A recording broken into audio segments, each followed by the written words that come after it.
പരിശുദ്ധ റസൂൽ സ്വല്ലല്ലാഹു അലൈഹി വസല്ലമ തങ്ങൾ സദസ്സിലേക്ക് മദീന പള്ളിയിലേക്ക് കടന്നു ചെല്ലുമ്പോൾ സഹാബികളൊക്കെ വട്ടം കൂടിയിരുന്ന് മുൻകാല നബിമാരുടെ ചരിത്രം അപദാനങ്ങൾ പറഞ്ഞുകൊണ്ടിരിക്കുക. അപ്പൊ അവർ ഓരോ നബിയെ കുറിച്ചും പറഞ്ഞുകൊണ്ടിരിക്കുന്നത് മൂസാ കലീമുല്ലാഹ് വ ഈസാ റൂഹുല്ലാഹ് വ ഇബ്രാഹീമു ഖലീലുല്ലാഹ് അലൈഹിമുസ്സലാത്തു വസ്സലാം. മൂസാ നബി അല്ലാഹുവിനോട് തൂരി സീനാ പർവ്വതത്തിൽ സംസാരിച്ച ആളാണല്ലോ. മൂസാ നബിയെ വിളിക്കുമ്പോ ഇഖ്ലാൻ അലൈക്, ചെരിപ്പുകൾ ഊരിവെക്കൂ മൂസാ എന്ന് അല്ലാഹുവിന്റെ വിളിയാളമുണ്ടായല്ലോ. പക്ഷെ എന്റെ റസൂലിനെ സ്വല്ലല്ലാഹു അലൈഹി വസല്ലം മിഅ്റാജിന്റെ യാത്രക്ക് ഇട്ട ചെരിപ്പോടുകൂടി ആകാശവാനലോകങ്ങളിലേക്ക് ഉയർത്തിക്കൊണ്ടുപോയ അല്ലാഹു പരിശുദ്ധ റസൂലിന് കൊടുത്ത മഹത്വം എത്രയാണ്. അങ്ങനെ സഹാബികൾ ഈസ റൂഹുള്ളയാണ് അലൈഹിസ്സലാം അല്ലാഹുവിന്റെ പ്രത്യേകമായ അനുമതിയിൽ വിവാഹം കഴിക്കാത്ത മറിയം ബീവിക്ക് ജിബ്രീൽ മുഖേന ദിവ്യഗർഭമുണ്ടായെന്ന തെറ്റായ പ്രയോഗം പോലെ മഹാനായ ജിബ്രീൽ അലൈഹിസ്സലാത്തു വസ്സലാമിന്റെ റൂഹ് കൊണ്ട് ഉദരത്തിൽ കുഞ്ഞിനെയും വഹിച്ചുകൊണ്ട് ആ വാദിക്ക് ആ താഴ്വരക്ക് നടുവിലൂടെ ഖേദപ്പെട്ടു സങ്കടപ്പെട്ടു നടന്നുപോയല്ലോ മറിയം ബീവി. ആളുകൾ പറഞ്ഞുവല്ലോ, മറിയമേ നിന്റെ സഹോദരനോ നിന്റെ കുടുംബമോ ദുർവൃത്തരായിരുന്നില്ലല്ലോ, പിന്നെ എങ്ങനെ സംഭവിച്ചു തന്തയില്ലാത്ത ഒരു കുഞ്ഞിനെയും കൊണ്ട് ഗർഭിണിയായി ആ ഈത്തപ്പനയുടെ താഴ്ഭാഗത്തേക്ക് നടന്നു വരുമ്പോ പരിശുദ്ധ റസൂൽ പരിശുദ്ധ ഈസാ നബി ഉദരത്തിലായിരിക്കുമ്പോ അല്ലാഹു പറയുകയാണ്, പ്രിയപ്പെട്ട മറിയമേ ദുഃഖിക്കണ്ട, സങ്കടപ്പെടേണ്ടതില്ല. ഉണങ്ങി നിൽക്കുന്ന ഈന്തപ്പന മരം ഒന്ന് പിടിച്ചു കുലുക്കൂ, നിങ്ങൾക്ക് റുത്തബൻ ജനിയ മനോഹരമായ ഈത്തപ്പഴങ്ങൾ കിട്ടുമെന്ന്. ഗർഭിണിയാണ് മഹദി, ക്ഷീണിതയാണ് മഹദി. പക്ഷേ പരിശുദ്ധ ഖുർആനിൽ അല്ലാഹു പറഞ്ഞതുപോലെ ഈത്തപ്പന മരം പിടിച്ചു കുലുക്കിയാൽ നല്ല സ്വാദിഷ്ടമായ ഈത്തപ്പഴങ്ങൾ കിട്ടുമെങ്കിൽ, ആ ജലാശയത്തിൽ നിന്ന് വെള്ളം കോരിക്കൊടുക്കാമെങ്കിൽ മറിയം ബീവി അതാ അല്ലാഹുവിന്റെ ആജ്ഞ അനുസരിക്കുകയാണ്. അങ്ങനെ ഈസാ നബി അലൈഹിസ്സലാത്തു വസ്സലാം തൊട്ടിലിൽ വെച്ച് സംസാരിക്കുകയാണ്. അങ്ങനെ ഈസാ നബിയുടെ മഹത്വം സഹാബികൾ പറഞ്ഞുകൊണ്ടിരിക്കുന്നു. കൂടെ സഹാബികളെല്ലാം വല്ലാത്ത ആവേശത്തിൽ മഹാനായ ഇബ്രാഹിം നബിയെ കുറിച്ച് ഖലീലുല്ലാഹ് അല്ലാഹുവിന്റെ ആത്മമിത്രമെന്ന് പരാമർശിക്കുകയാണ്. രണ്ടു പ്രയോഗങ്ങളാണ്, ഒന്ന് ഹബീബാണ്, മറ്റത് ഖലീലാണ്. എന്താ വ്യത്യാസം? ഖലീല് മഹാനായ ഇബ്രാഹിം നബി അലൈഹിസ്സലാത്തു വസ്സലാം അല്ലാഹുവിന് വളരെ വേണ്ടപ്പെട്ട, അല്ലാഹു വളരെയേറെ ആദരിച്ചിട്ടുള്ള പ്രവാചകനാണ്, തർക്കമൊന്നുമില്ല. പക്ഷേ അദ്ദേഹത്തെ കുറിച്ച് ഖലീൽ എന്ന് പറഞ്ഞു, ആത്മമിത്രം. ഹബീബിന്റെ അർത്ഥവും ഭാഷാർത്ഥത്തിൽ ആത്മമിത്രം എന്ന് തന്നെയാണ്. കൂട്ടുകാരൻ, എന്താ വ്യത്യാസം? വ്യത്യാസം ഒന്നേ ഉള്ളൂ. ഖലീലായ ഇബ്രാഹിം അലൈഹിസ്സലാത്തു വസ്സലാം അല്ലാഹുവിന്റെ നിർദ്ദേശങ്ങൾ പാലിക്കും. അള്ളാന്റെ ഉദ്ദേശങ്ങൾ ഇബ്രാഹിം നബി മനസ്സിലാക്കി അള്ളാന്റെ ഉദ്ദേശങ്ങൾ നിർവഹിച്ചു കൊടുക്കും. എങ്കിൽ മുഹമ്മദ് നബി സ്വല്ലല്ലാഹു അലൈഹി വസല്ലമയുടെ പ്രത്യേകത എന്താണ്? അവിടുത്തെ ആഗ്രഹങ്ങൾ അല്ലാഹു സാധിപ്പിച്ചു നൽകും. അതാണ് ഹബീബും ഖലീലും തമ്മിലുള്ള വ്യത്യാസം. അങ്ങനെയുള്ള ഇബ്രാഹിം നബി അലൈഹിസ്സലാത്തു വസ്സലാം തന്റെ വാർദ്ധക്യത്തിന്റെ അവസാന സമയങ്ങളിൽ ഒട്ടും പ്രതീക്ഷയില്ലാഞ്ഞിട്ടും സാഹചര്യങ്ങളൊക്കെ പ്രതികൂലമായിട്ടും അല്ലാഹുവിനോട് പറഞ്ഞ് എനിക്കൊരു മകനെ തരുമോ, എനിക്കൊരു സൽസന്താനത്തെ നൽകുമോ, എന്റെ അനന്തരാവകാശിയായി ഒരു മകനെ നൽകാമോ എന്ന് അല്ലാഹുവിനോട് ചോദിക്കുകയാണ്. ഒരു മകനെ നൽകുമോ? കാത്തിരുന്നു കരഞ്ഞ് അവസാനം അതാ ഒരു മകനെ നൽകുകയാണ്. ഒരു മകനെ നൽകിക്കൊണ്ട് അല്ലാഹു പറയുകയാണ്, ഫബശ്ശർനാഹു ബിഗുലാമിൻ ഹലീം, നാം സഹനശേഷിയുള്ള ഒരു മകനെ ഇബ്രാഹിമിന് നൽകി. എന്നിട്ടോ കുഞ്ഞുനാളിലെ കൊച്ചു വർത്തമാനങ്ങളിൽ കൈപിടിച്ചു നടക്കാനുള്ള പ്രായമായപ്പോ فلما بلغ معه السعي قال يا بني إني أرى في المنام أني أذبحك فانظر ماذا ترى.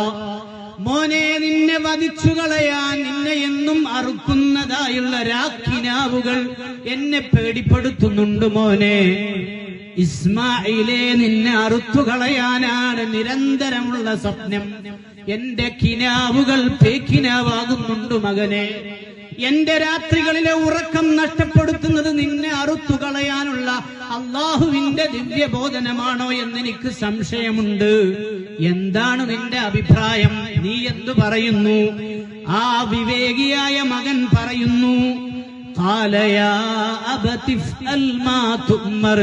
പ്രിയപ്പെട്ട പിതാവേ, അങ്ങ് കൽപ്പിക്കപ്പെടുന്നത് പോലെ പ്രവർത്തിക്കണേ.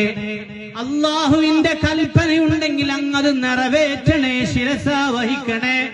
എന്നെ നോക്കേണ്ടതില്ല, എന്നെ ശ്രദ്ധിക്കേണ്ടതില്ല. കാത്തു കിട്ടിയ മകനാണ്, കരഞ്ഞു പ്രാർത്ഥിച്ചു കിട്ടിയ മകനാണ്. ഒരുപാട് കാലത്തെ പ്രാർത്ഥനയുടെ ഉത്തരമാണ്.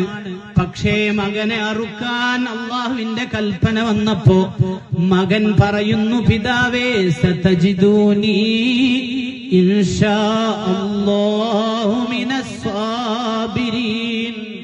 അങ്ങേക്കെന്നെ ക്ഷമാശീലനായി കാണാം.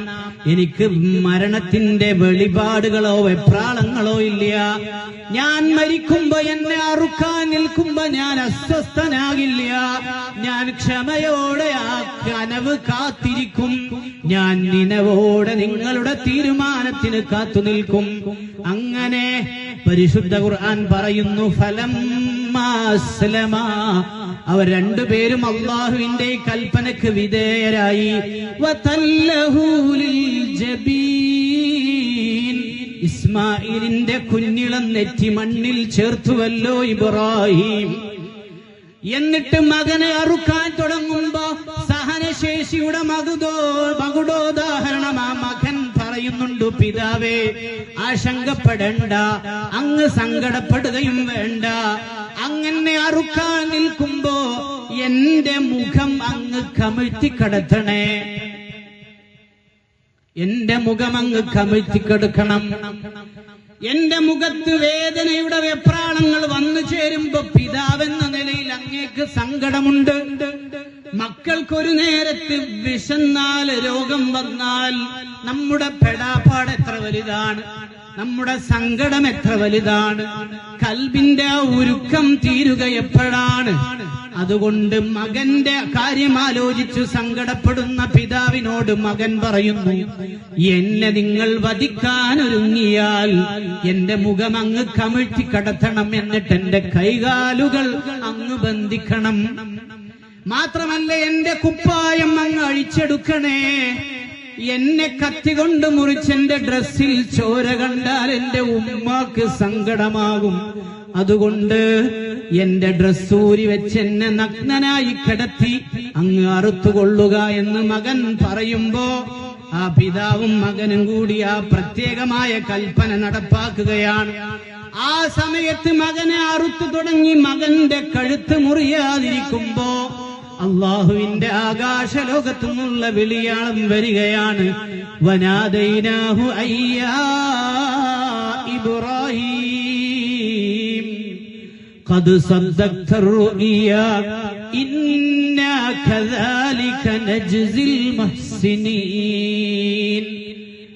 ഇബ്രാഹീമെ, അങ്ങ് സ്വപ്നം സാക്ഷാത്കരിച്ചല്ലോ, നിങ്ങൾ വിധി നടപ്പാക്കിയല്ലോ, നിങ്ങൾ മകനെ അർപ്പണം ചെയ്യാൻ തയ്യാറായല്ലോ. അറവ് നിർത്തിക്കോളൂ.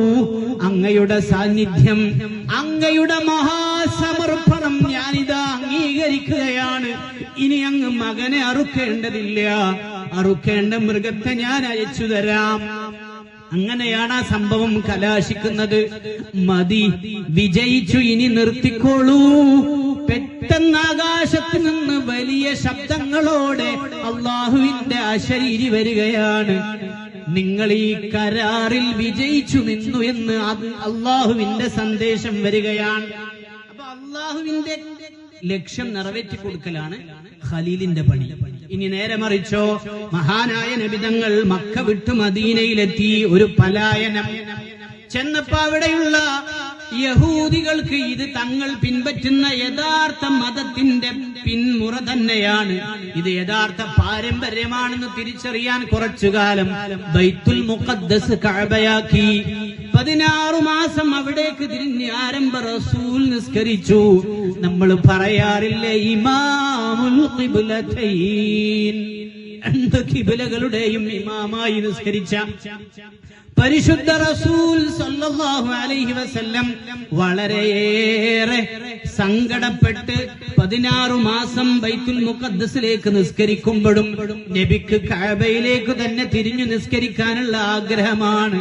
വഹി വരുന്നുണ്ടോ എന്ന് നോക്കി പരിശുദ്ധ റസൂൽ ആകാശത്തേക്ക് ജിബ്രീലിനെ പ്രതീക്ഷിച്ചു കണ്ണുകൾ ഉയർത്തി മുഖമുയർത്തി നിൽക്കുമ്പോ അതാ പരിശുദ്ധ ഖുർആൻ പറഞ്ഞുവല്ലോ, ഖദ് നറാ തഖല്ലുബ വജ്ഹിക ഫിസ്സമാ,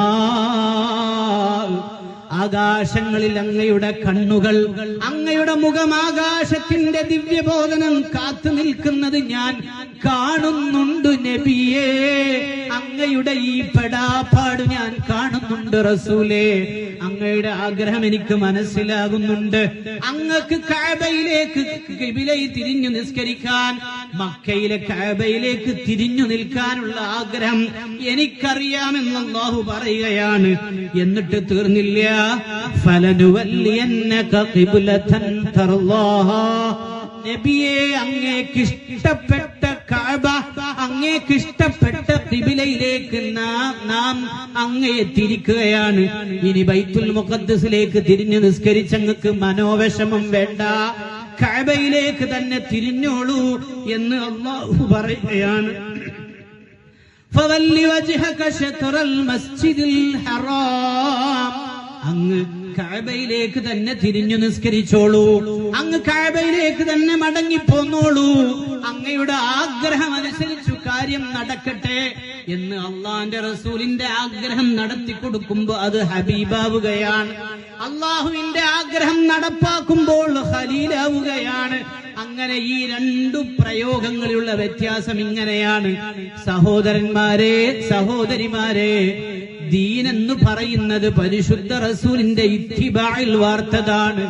റസൂലിനെ വിട്ടാൽ, റസൂലുമായുള്ള കണക്ഷൻ വേർപെട്ടാൽ പിന്നെ അള്ളാഹുവിന്റെ സവിധത്തിൽ എത്തിച്ചേരാമെന്ന്, അവിടെ ചെന്ന് ശാശ്വതമായ സ്വർഗം പുൽകാമെന്ന് വ്യാമോഹിക്കുകയേ വേണ്ട. നാളെ ഹൗദുൽ കൗസർ കുടിക്കുമ്പോ മലക്കുകൾ ഒരു കൂട്ടം ആളുകളെ ആട്ടിയാടി ഓടിക്കുമെന്ന് പരിശുദ്ധ റസൂൽ സ്വല്ലല്ലാഹു അലൈഹി വസല്ലം പറഞ്ഞപ്പോ സ്വഹാബികൾ ചോദിച്ചില്ലേ, ആരാണവർ?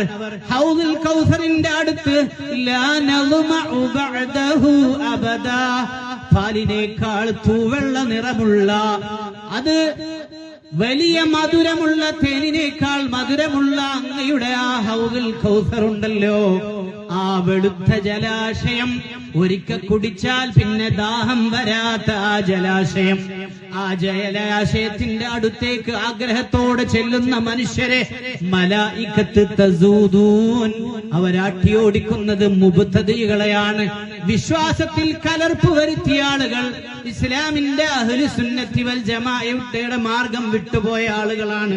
അല്ലാഹു കാത്തുരക്ഷിക്കുമാറാകട്ടെ. മുഅ്മിനീങ്ങളെ, അതുകൊണ്ട് നാം പരിശുദ്ധ റസൂലിനെ മുറുകെ പിടിക്കാൻ, അവിടത്തേക്കുള്ള സലാത്തും സലാമും വർദ്ധിക്കാൻ, നമ്മുടെ പ്രശ്നങ്ങൾക്കുള്ള പരിഹാരമായി സ്വലാത്തിനെ മുറുകെ പിടിക്കാൻ തയ്യാറാകണമെന്ന് മാത്രം പറഞ്ഞ് വാള് നിർത്തി. ഇനി ഉപദേശം ഇപ്പൊ നിർത്തിട്ടോ.